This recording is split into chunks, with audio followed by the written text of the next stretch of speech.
मैं Mukesh Kumar 11th class के chemistry के सभी स्टूडेंट्स का अपने इस YouTube channel Mukesh chemistry lectures पर वेलकम करता हूं। बच्चों, आज के मेरे इस लेक्चर का टॉपिक है आधुनिक परमाणु मॉडल या श्रोडिंगर परमाणु मॉडल। बच्चों, इस लेक्चर में मैं आधुनिक परमाणु मॉडल या श्रोडिंगर परमाणु मॉडल को विस्तार से आपको समझाने जा रहा हूं। इसलिए बच्चों, आप अपनी कॉपी और पेन के साथ रेडी हो जाएं इस परमाणु मॉडल को समझने के लिए और इसका नोट्स अपनी कॉपी में राइट डाउन करने के लिए।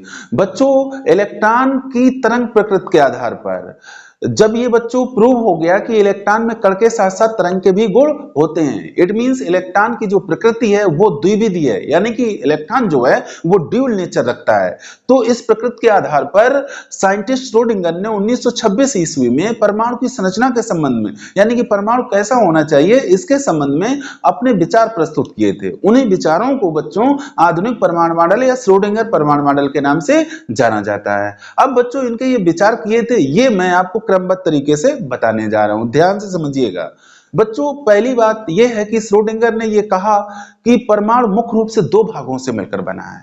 पहला भाग धनावेशित नाभिक, दूसरा भाग धनावेशित नाभिक के बाहर का वह त्रिविम क्षेत्र जिसमें इलेक्ट्रॉन रहते हैं। अब बच्चों, जब इलेक्ट्रॉन का जो नेचर है वो ड्यूल नेचर है, वो कण के साथ साथ तरंग जैसा भी होता है, तो ये क्लियर हो गया कि परमाणु में नाभिक के बाहर जो है वो स्पष्ट वृत्तीय कक्षीय नहीं है, जैसा कि बोर ने बताया था। तो क्या है बच्चों, तो ये श्रोडिंगर ने बताया कि परमाणु में नाभिक के बाहर विभिन्न आकार के त्रिविम क्षेत्र हैं और इन्हीं त्रिविम क्षेत्रों में उन त्रिविम क्षेत्रों को जिनमें इलेक्ट्रॉन के पाए जाने की संभावना सबसे अधिक होती है उनको परमाणु ऑर्बिटल या कक्षक कहा जाता है। और बच्चों, एक परमाणु ऑर्बिटल में आपको पता है अधिकतम 2 इलेक्ट्रॉन रह सकते हैं जिनके स्पिन की दिशाएं एक दूसरे के विपरीत होती हैं। तो सबसे पहले वाले 2 पॉइंट सामने देखिए बच्चों। पहला पॉइंट, परमाणु 2 मुख्य भागों से निर्मित है। नंबर फर्स्ट धनावेशित नाभिक, नंबर सेकंड नाभिक के बाहर का वह त्रिविम क्षेत्र जिसमें इलेक्ट्रॉन व्यवस्थित रहते हैं। नंबर सेकंड, परमाणु में इलेक्ट्रॉन नाभिक के बाहर विभिन्न आकृति और ऊर्जा के परमाणु ऑर्बिटलों में वितरित रहते हैं। एक ऑर्बिटल में विपरीत स्पिन के 2 इलेक्ट्रॉन रह सकते हैं, जो कि पिछले लेक्चर वीडियो में मैं काफी डिटेल से आपको समझा चुका हूं। उसमें जो टॉपिक था हमारा वो था परमाणु ऑर्बिटल। जिन बच्चों ने पिछला लेक्चर वीडियो इस चैप्टर का नहीं देखा है वो उससे पहले देख लें ताकि परमाणु ऑर्बिटल के बारे में उनका कॉन्सेप्ट एकदम से क्लियर हो जाए। अब बच्चों आगे आते हैं। तीसरा इनका फैक्ट था कि परमाणु ऑर्बिटलों से उप ऊर्जा स्तर या उपकोष, बच्चों उप ऊर्जा स्तरों को उपकोष के नाम से जाना जाता है। उपकोष इट मीन सब सेल। इन्होंने ये बताया कि परमाणु ऑर्बिटलों के मिलने से उपकोष बनते हैं और उपकोषों के मिलने से कोष बनते हैं। कोषों को बच्चों मुख्य ऊर्जा स्तर के नाम से जाना जाता है। यानी कि बच्चों, परमाणु ऑर्बिटल जब आपस में मिलते हैं तो उपकोष बनते हैं और उपकोष जब आपस में मिलते हैं तो कोष बनते हैं। यही पॉइंट नंबर 3 है, परमाणु ऑर्बिटलों से उप ऊर्जा स्तर या उपकोष और उपकोषों से निश्चित ऊर्जा के मुख्य ऊर्जा स्तर या कोष बनते हैं।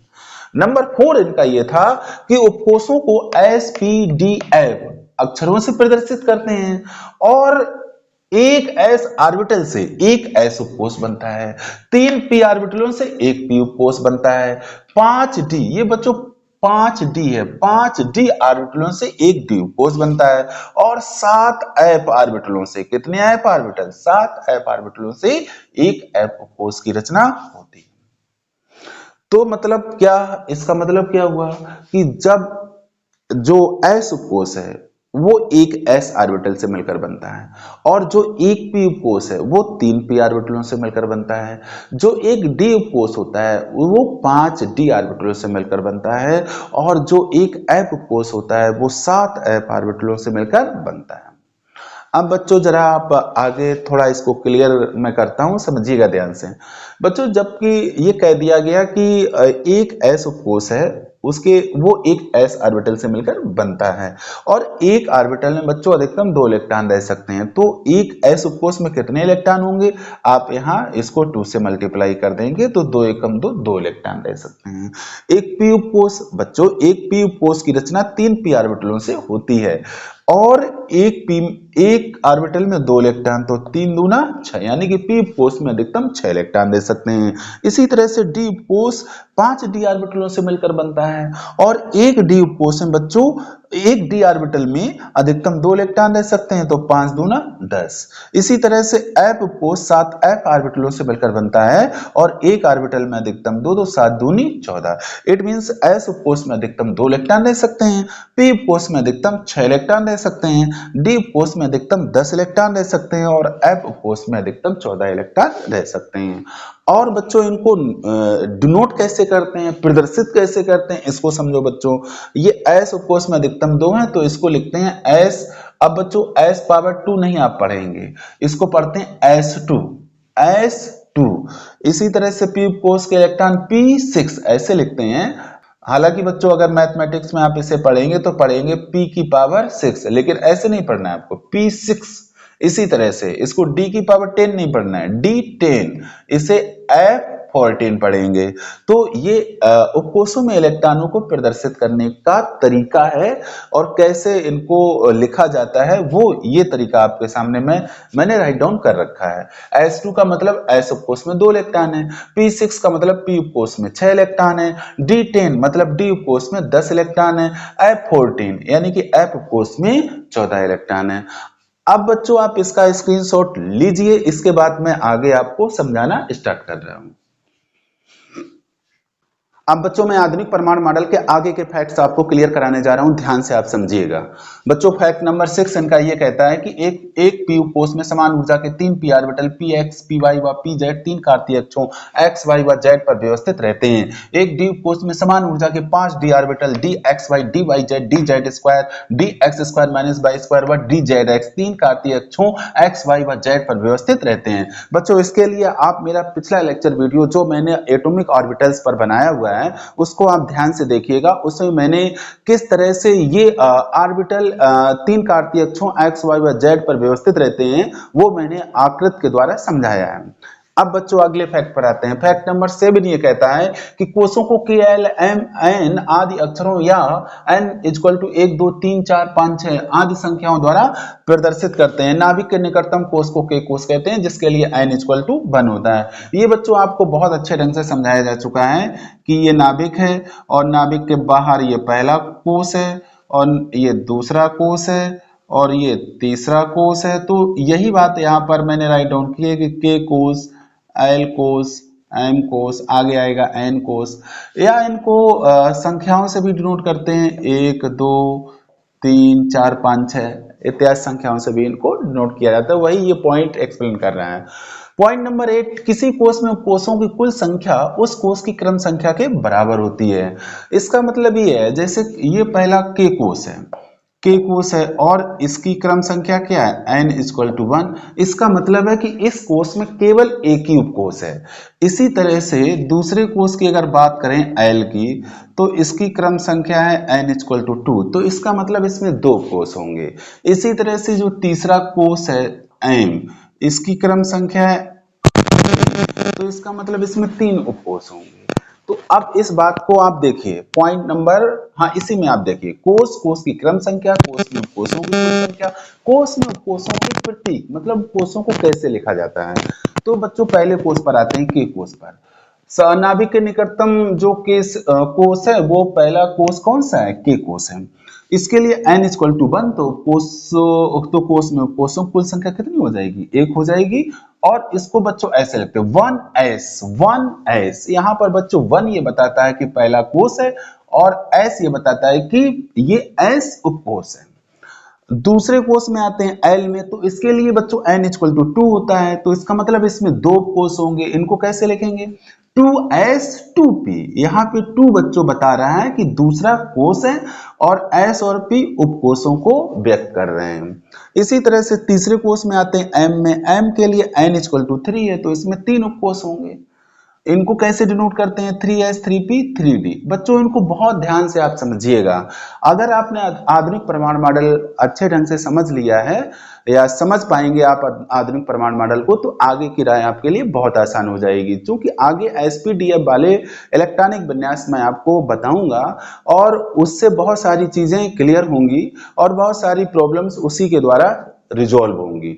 तो बच्चों ये उसका बेस यही है, उसका बेस यही है आधुनिक परमाणु मॉडल, जिससे इसमें ये क्लियर कर दिया गया है कि किस कोष में कितने उपकोष होंगे, उनको कैसे डिनोट करेंगे, और किस उपकोष में कितने ऑर्बिटल होंगे, उनमें इलेक्ट्रॉनों की अधिकतम संख्या क्या होगी और उनको कैसे डिनोट करते हैं। ये सारी चीजें इसी में एक्सप्लेन की गई हैं आधुनिक परमाणु मॉडल में, इसलिए इसको समझना आपके लिए बहुत ही महत्वपूर्ण है।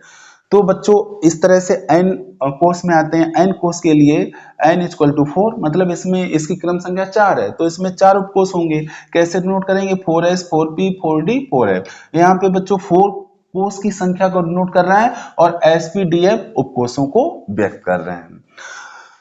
ठीक है बच्चों, इसी तरह से अगर हम O पर आएंगे तो O की क्रम संख्या 5 है, उसमें 5 उपकोष होंगे, 5 उपकोष होंगे। लेकिन बच्चों अभी तक का जो उपकोष हैं वो S P D F की ही रिसर्च हुई है। उसका रीजन मैं बता दूं, चूंकि अभी तक लगभग 124 या 125 तत्वों की खोज हुई है।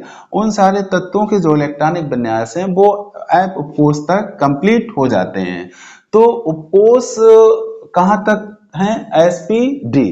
अब जैसे 5वां कोष आएगा उसमें 5 उपकोष होने चाहिए, नियमतः 5 होने चाहिए, लेकिन हम लिखते कितने हैं? 4, 5s 5p 5d 5f। तो 4 लिखते हैं, लेकिन होने कितने चाहिए? 5। क्यों 5 होने चाहिए? क्योंकि उसकी क्रम संख्या 5 होती है, किसकी? 5वें कोष की। इसी तरह से बच्चों अगर मैं कहूं p 6वां कोष कह दूं तो इसकी क्रम संख्या 6, इसमें उपकोष 6 होने चाहिए, लेकिन यूज में केवल 4 ही आते हैं। कौन कौन? 6s 6p 6d 6f। इसके लिए आपको कंफ्यूजन अपने माइंड में क्रिएट नहीं करना है। उसका रीजन यही है कि अभी जिन तत्वों की खोज हुई है उनकी संख्या जो है वो इन 4 उपकोषों के अंतर्गत इलेक्ट्रॉनिक विन्यास करने पर आ जाती है, तो आगे अभी रिसर्च नहीं हुई है। हाँ, नमा मेरा पॉइंट कहता है किसी कोष में कुल n स्क्वायर ऑर्बिटल होते हैं जहां n कोष की क्रम संख्या है। इसका मतलब बच्चों ये है, जैसे मैं अभी पहले कोष की बात करूं तो इसकी क्रम संख्या n इक्वल टू 1 है, तो इसमें ऑर्बिटल कितने होंगे बच्चों? n स्क्वायर, मतलब 1 का वर्ग, इट मींस 1, एक ऑर्बिटल होगा। इसी तरह से अगर हम l कोष की बात करें, l कोष की बात करें तो इसके लिए क्रम संख्या 2 है, तो इसके लिए क्या हो जाएगा? 2 का स्क्वायर इक्वल टू 4, मतलब इसमें 4 ऑर्बिटल होंगे। कितने होंगे? 4। बच्चों इसका स्क्रीनशॉट लो, फिर इसके बाद मैं इसको अच्छे ढंग से क्लियर कर रहा हूं आपके सामने। नो, स्क्रीनशॉट लीजिए। ठीक है बच्चों, अब इसका कुछ हिस्सा मैं साफ कर रहा हूं।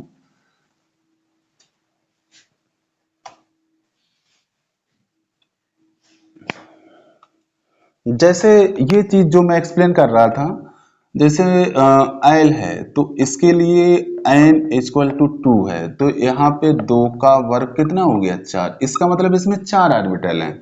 इसी तरह से m के लिए n इक्वल टू 3 है, तो यहाँ 3 का स्क्वायर कितना हुआ? 9। इसका मतलब इसमें 9 ऑर्बिटल है। अब मैं इसका प्रूफ आपके सामने लाने जा रहा हूं, ध्यान से समझिएगा। जैसे एल की बात हो रही थी तो इसमें ये 2 कोष हैं, कौन कौन?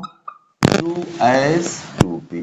आपको मैंने बताया कि s उपकोष में केवल एक ही ऑर्बिटल होता है। बच्चों मैंने आपको बताया कि ऑर्बिटल जो है वो बॉक्स के थ्रू यहाँ पे डिनोट किया जाता है। ऐसे p उपकोष में 3 ऑर्बिटल है, कौन कौन बच्चों? तो इसमें 3 बॉक्स बनेंगे, px py pz। ये क्या है? px है, ये py है और ये pz है। अब आप काउंट कर लो, 1 ऑर्बिटल 2 ऑर्बिटल 3 ऑर्बिटल 4 ऑर्बिटल, तो यही तो बच्चों संख्या ही है। इसी तरह से बच्चों अगर m कोष की बात करें तो m कोष को देखो, इसमें उपकोष कौन कौन है? 3s 3p और 3d। इसकी बात कर रहे हैं m कोष की। तो यहाँ बच्चों 1 ऑर्बिटल, यहाँ कितने ऑर्बिटल? 1 2 3, 3 ऑर्बिटल, और यहाँ d कोष में कितने ऑर्बिटल होते हैं बच्चों? 5। 1 बॉक्स 2 बॉक्स 3 बॉक्स 4 और 5 बॉक्स। अब ऑर्बिटल आप काउंट करो, 1 2 3 4 5 6 7 8 9, यही संख्या आती है। तो बच्चों इस तरह से आप ऑर्बिटलों की अधिकतम संख्या इस फार्मूले से किसी भी कोर्स में डिटरमिन कर सकते हैं। तो बच्चों ये पूरा है आधुनिक परमाणु मॉडल और इसके सारे पॉइंट्स को आपको अच्छे ढंग से समझ करके तैयार रखना है और दिमाग में इनको बनाए रखना है ताकि आगे की केमिस्ट्री आपको बढ़िया ढंग से समझ में आ सके। तो बच्चों इस लेक्चर वीडियो को अब मैं यहीं पे समाप्त करता हूं। उम्मीद है कि ये लेक्चर वीडियो आपको समझ में जरूर आया होगा। और बच्चों अगर आपको लेक्चर वीडियो समझ में आ रहा है तो आप इसको लाइक और शेयर करना मत भूलिएगा। और जिन बच्चों ने अभी तक चैनल को सब्सक्राइब नहीं किया है तो वो बच्चे चैनल जरूर सब्सक्राइब कर लें। Thank you so much.